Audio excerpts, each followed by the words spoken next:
పెద్దపల్లి జిల్లా రామగుండం మండలం Godavari కనిలో doctor BR Ambedkar 135వ జయంతి వేడుకలు ఘనంగా నిర్వహించారు.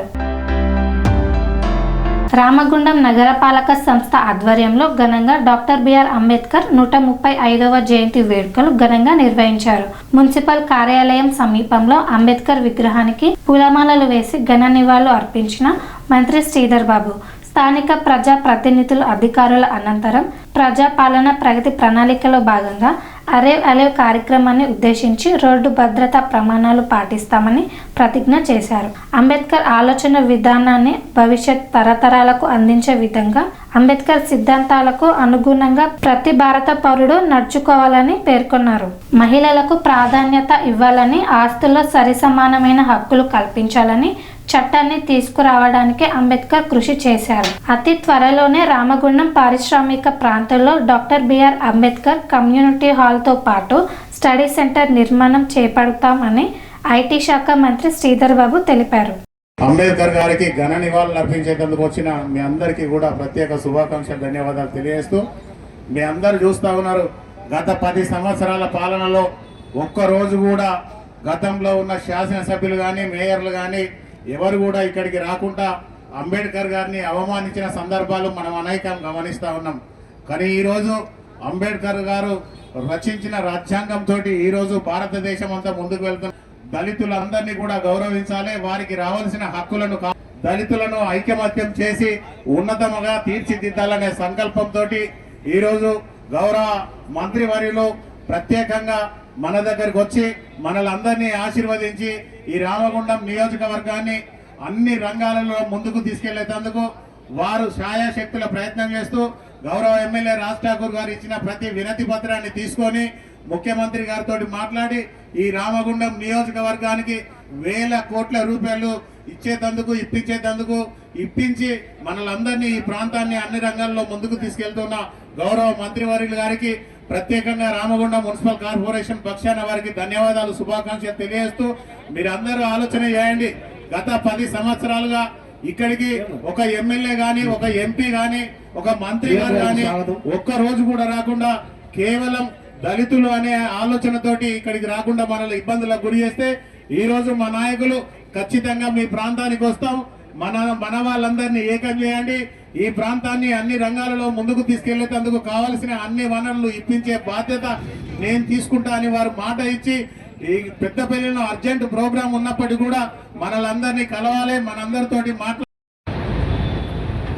మనం డాక్టర్ బాబాసాహెబ్ అంబేద్కర్ గారి ఆలోచన విధానాన్ని భవిష్యత్ తరాలకు కానీ, అదేవిధంగా ప్రభుత్వాలు కానీ వ్యవస్థ నడుస్తూ ఉంటే వారు చెప్పిన సిద్ధాంతాలకు అనుగుణంగా నడవాలి, నడిచి తీరాలి, నవ సమాజాన్ని నిర్మేయాలా అని వారి సిద్ధాంతానికి అనుగుణంగానే ప్రతి ఒక్క భారత పౌరుడు ముందుకు సాగాలని ఆనాటి నుంచి 1950 ఎప్పుడైతే రాజ్యాంగాన్ని మనం పొందుపరుచుకొని మొత్తం భారతదేశంలో, దేశంలో ఉన్న అన్ని రాష్ట్రాల్లో, అన్ని వ్యవస్థల్లో ప్రతి పౌరుడికి పొద్దులేవగానే చట్టపరంగా ఒక హక్కు కల్పించే ఆలోచన చేసింది డాక్టర్ బాబాసాహెబ్ అంబేద్కర్ గారి ఆలోచన విధానం, వారి ఆచరణ కార్యాచరణ. ఆ రోజు మీ అందరికీ కూడా తెలుసు, స్వాతంత్రం వచ్చిన తర్వాత కాంగ్రెస్ పార్టీ ప్రభుత్వం అధికారంలోకి వచ్చింది. రాజ్యాంగాన్ని నిర్మాణం చేయాలి, నవ సమాజాన్ని నిర్మాణం చేయాలి. బ్రిటిష్ సామ్రాజ్యవాదులు ఆనాడు వ్యవస్థలను ధ్వంసం చేస్తే వ్యవస్థలను పూర్తి స్థాయిలో నిర్మాణం చేయాలి. సమాజపరంగా అనేక అంతర్యమయాలు ఉన్నాయి. ఒక నవ సమాజం, సమానత్వమైన సమాజాన్ని, ఆ సమాజానికి రాబోయే కాలంలో ఒక వ్యవస్థ, ఒక రాజ్యాంగాన్ని నిర్మాణం చేయాలంటే ఆనాడున్న ప్రభుత్వం ఒక మేధావిని, సమస్యలు తెలిసిన ఒక మహనీయుడిని, రేపు భారతదేశం ఉన్నంత వరకు సమానత్వం ఉన్న సమాజాన్ని నిర్మాణం పొందపరిచే ఒక మేధావిని ఈరోజు ముందు పెట్టాలని ఆ రోజు రాజ్యాంగ నిర్మాణ కమిటీ చైర్మన్ గా డాక్టర్ బాబాసాహెబ్ అంబేద్కర్ గారిని ముందు పెట్టి వారి ఆలోచన విధానాన్ని ముందుకు తీసుకెళ్లే కార్యాచరణ భాగంలోనే ఈరోజు మనం అందరం కలిసి కూర్చొని ఈరోజు వారి సిద్ధాంతాలను ముందుకు తీసుకెళ్లే ప్రయత్నం చేస్తా ఉన్నాం. బాబాసాహెబ్ అంబేద్కర్ గారు మరి అనేక సందర్భాల్లో ఒక వర్గాన్ని గురించి మాట్లాడలే.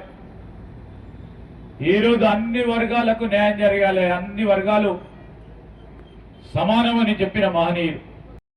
మహిళల పట్ల కూడా భారతదేశం స్వాతంత్రం రాకమురకమే ఆ రోజున బ్రిటిష్ సామ్రాజ్యవాదం సంబంధించి వారి యొక్క క్రియాశీలకంగా అనేక సూచనలు ఇవ్వడం జరిగింది. మహిళలకు కూడా ప్రాధాన్యత ఇవ్వాలి, మహిళలకు కూడా ఆస్తుల్లో సరి సమానంగా ఆస్తులు ఇవ్వాలి, వారికి కావాల్సిన హక్కులు కల్పించాలని చట్టాన్ని తీసుకురావాలనే ఒక ప్రయత్నం చేసింది.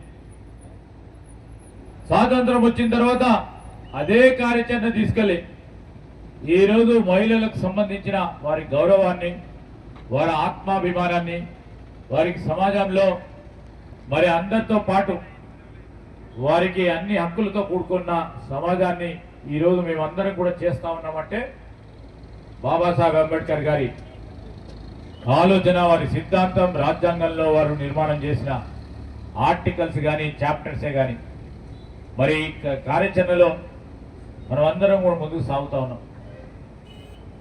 ఈ సందర్భంలో నేను మాట మనవి చేస్తాం. మా ప్రభుత్వం ముఖ్యమంత్రి రేవంత్ రెడ్డి గారి నాయకత్వంలో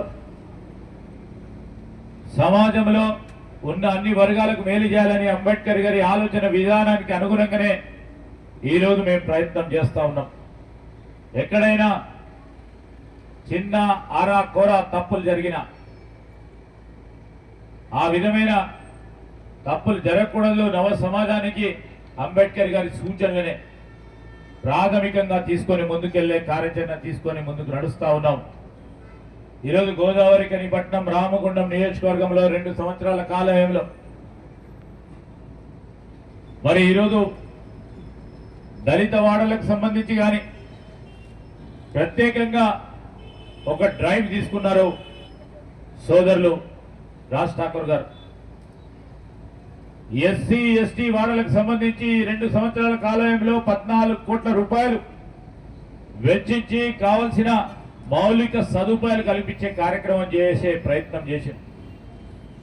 మా మహిళా సోదరి మళ్ళకు సంబంధించి ఇంతకుముందు రాజ్ ఠాకూర్ గారు చెప్పినట్టు ఈరోజు బ్యాంకు లింకేజ్ ద్వారా పెద్ద ఎత్తున దాదాపు 14 కోట్ల రూపాయలు వారికి కూడా బ్యాంకు లింకేజ్ ద్వారా వడ్డీ లేని రుణాలు ఇప్పించే కార్యక్రమం మా సోదరి మళ్ళకి ప్రత్యేకంగా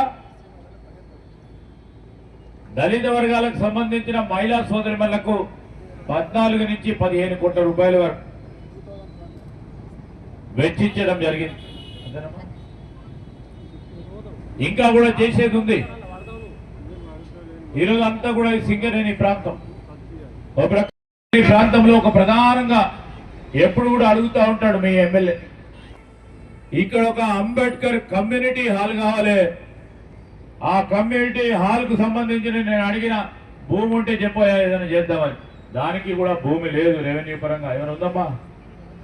అదే మళ్ళా సింగరేణి వాటి దగ్గరనే తీసుకొని మొన్న ఈ మధ్యలో లక్ష్మణ్ కుమార్ గారు ఈ ప్రాంతవాసి, మా అడ్లూరి లక్ష్మణ్ కుమార్ మాకు ఓ చిన్న తమ్ముడిగా అందరికీ కూడా పరిచయం. మీ అందరి ఆశీర్వాదంతో ఆయన సాంఘిక సంక్షేమ మంత్రిగా ఈరోజు మా సహచరులుగా ప్రభుత్వంలో పనిచేస్తా ఉన్నారు. ఈ ప్రాంతానికి సంబంధించిన వ్యక్తి. ఇక్కడ రాజ్ ఠాకూర్ ఉన్నాడు, వదిలిపెట్టాడు. ఒక నూతన నిర్మాణం అన్ని అంగుళాలతో కూడుకున్న అతి త్వరలోనే బిఆర్ అంబేద్కర్ కమ్యూనిటీ హాల్ కి శాంక్షన్ ఇవ్వటం జరుగుతుంది. పెద్ద ఎత్తున నిధులు కేటాయింపు చేసుకుందాం. దాని క్రమంలోనే అతి తొందరలో రాజ్ ఠాకూర్ గారి ఆధ్వర్యంలో లక్ష్మణ్ కుమార్ గారు పెద్ద ఎత్తున నిధులు ఇస్తామని చెప్పారు. నేను దాని వెనకాల ఉండి తప్పకుండా తొందరలోనే జీవో ఇప్పించే కార్యక్రమం చేసి శంకుస్థాపన కార్యక్రమాలు చేస్తామని మనం చేస్తా ఉన్నా.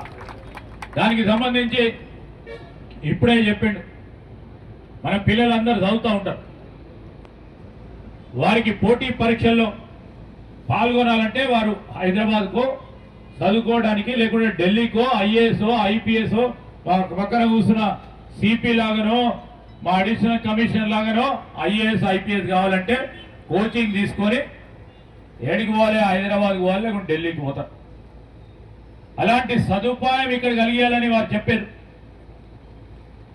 ఆ స్టడీ సర్కిల్ కు సంబంధించి ఒక నాలెడ్జ్ సెంటర్ ఏర్పాటు చేయాలని, అది కూడా అతి త్వరలో, మొన్న ఈ మధ్యలో మా ముఖ్యమంత్రి రేవంత్ రెడ్డి గారు, అదేవిధంగా డిప్యూటీ చీఫ్ మినిస్టర్ భట్టి గారు మొత్తం రాష్ట్ర వ్యాప్తంగా కూడా ఇలాంటి నాలెడ్జ్ సెంటర్స్ క్రియేట్ చేయాలని ఆలోచన చేసిండ్రు. అతి తొందరలో కూడా వారు అనుకున్నట్టు ఒక బిఆర్ అంబేద్కర్ గారి నాలెడ్జ్ సెంటర్ ని ఈ రోజు ఇక్కడ నిర్మాణం చేయడం జరుగుతుంది. దీనికి ఇక్కడ మీరు మీ పిల్లలకి శిక్షణ ఇవ్వడానికి, కోచింగ్ ఇవ్వడానికి, ఇక్కడ ఉన్న నిష్ణాతులైన టీచర్స్ లెక్చరర్స్ తోని కోచింగ్ ఇప్పించుకుంటూ, మరి ప్రత్యేకంగా ఒక ప్రత్యేక ప్రొఫెసర్స్ పరంగా అక్కడ కేంద్రీకృతమైన హైదరాబాద్ లో పెట్టిన ఆన్లైన్ ద్వారా కూడా వారికి ఈ పోటీ పరీక్షల్లో మన ప్రాంతం నుంచి IAS IPS group 1 group 2 group 3 group 4 పరీక్షల్లో, ఆ పోటీ పరీక్షల్లో వారిని ముందుకు తీసుకెళ్లే ప్రయత్నం చేయడం జరుగుతుందని మీ అందరికీ కూడా మనవి చేస్తా ఉన్నా. అంబేద్కర్ పార్క్ గా చేయబోతా ఉన్నాం చెప్తా ఉన్నా. ఇంతకుముందు సోదరుడు మెసేజ్ పెట్టినారు, అంబేద్కర్ నాలెడ్జ్ సెంటర్ ని కట్టమని. ఆ రెండు అంతస్తుల భవనంలో అంబేద్కర్ నాలెడ్జ్ సెంటర్ ను పెడతాం. ఇంకా అద్భుతంగా మా శ్రీధరన్న గారు మొన్న మా ముఖ్యమంత్రి గారితో ఉత్తర తెలంగాణలో సింగరేణి ప్రాంతంలో అంబేద్కర్ నాలెడ్జ్ సెంటర్ ను పెట్టాలని ఒక ప్రపోజల్ తీసుకొచ్చాం. ఎన్టీపీసీ వారిని అడుగుతా ఉన్నా, ఆ ఎన్టీపీసీ పక్కన కాశీపల్లి దగ్గర ఉన్న 16 ఎకరాల ల్యాండ్ మాది అని చెప్పి ఎన్టీపీసీ వారు కబ్జా పెట్టినారు.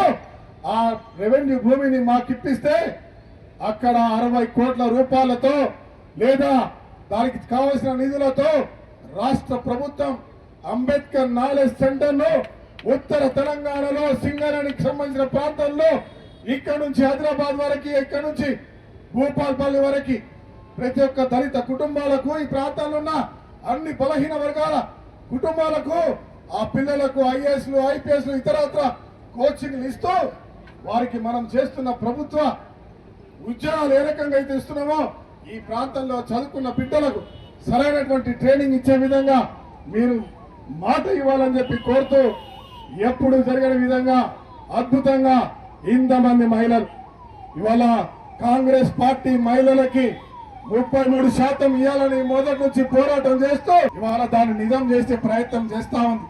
పూర్తి మద్దతు పలుకుతా ఉంది.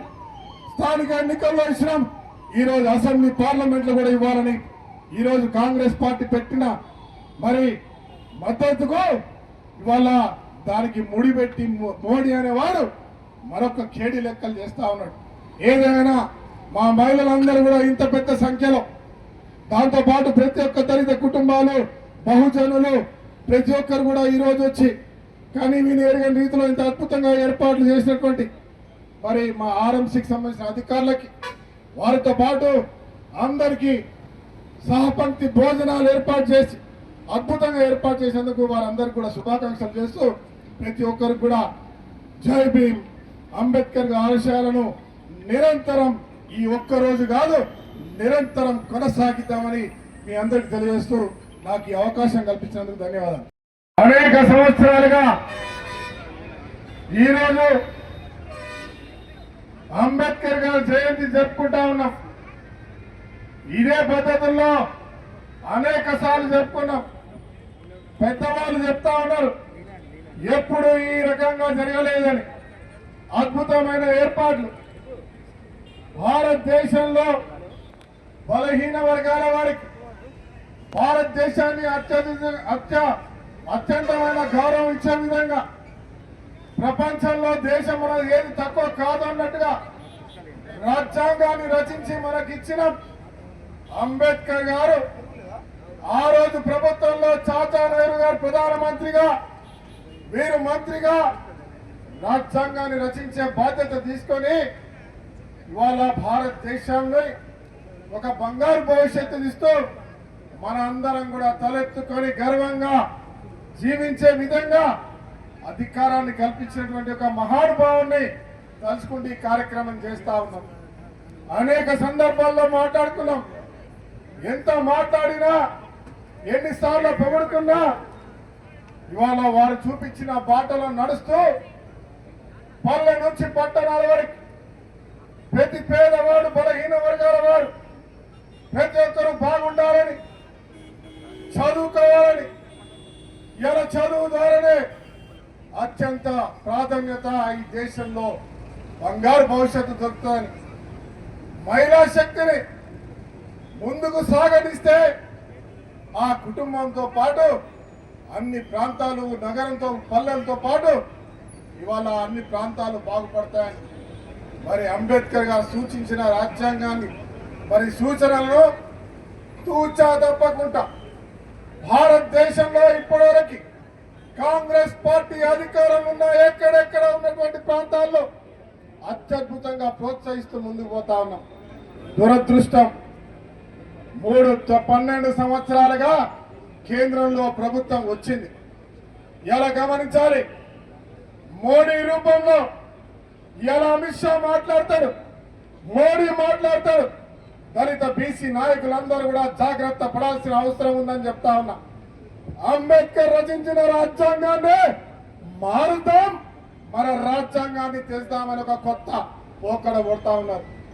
ఇవాళ దేశంలో ఉన్నటువంటి ఇవాళ ప్రతి ఒక్కరు జాతులకు అతీతంగా వెనుకబడిన ప్రతి ఒక్కరు ఒక్కసారి గర్జిస్తే ఒక అడుగు వెనుకేస్తూ అవకాశం కొరకు గుంట నక్కల్లా ఈ రోజు కూడా చూస్తా ఉన్నారు. ఇవాళ జాగ్రత్త పడాల్సిన అవసరం ఉంది. ఎన్నికలు వచ్చినప్పుడు మనందరినీ కూడా ఇవాళ మోసం చేస్తా ఉన్నారు.